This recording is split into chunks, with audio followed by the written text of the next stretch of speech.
Green আর্মির সৈন্যদল বেরিয়ে পড়েছি আমরা মাটি সংগ্রহের কাজে। কারণ আমাদের কিছু চারা তৈরির জন্য মাটির প্রয়োজন রয়েছে। যে মাটি সংগ্রহের জন্য আমাদের প্রত্যেক গ্রিন আর্মির সদস্য আমরা মাঠের মধ্যে এসেছি এবং সেখান থেকে কিছু মাটি সংগ্রহ করে নিয়ে যাব। এবং আমাদের যে উদ্দেশ্য, সেই উদ্দেশ্য হচ্ছে যে ছোট ছোট চারা তৈরির জন্য আমাদের অনেক মাটির প্রয়োজন রয়েছে এবং সেই চারাগুলো সেখানে রোপণ করার পর, প্যাকেটিং করার পর আমরা চারাগুলো যখন বড় হবে তখন বিভিন্ন ফাঁকা জায়গায় রোপণ করার চেষ্টা করব। তাই সকলেই সহযোগিতা করবেন, পাশে থাকবেন।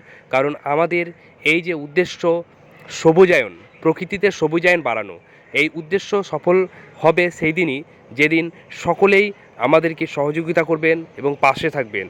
কারণ প্রকৃতি রক্ষা করার দায়িত্ব সকলেরই। তাই চেষ্টা করবেন সকলেই এগিয়ে আসার। এভাবে আমরা চেষ্টা করব আমাদের যতদিন আমাদের এই সাধ্য থাকবে আমরা এভাবেই প্রকৃতির জন্য কিছু করে যাওয়া।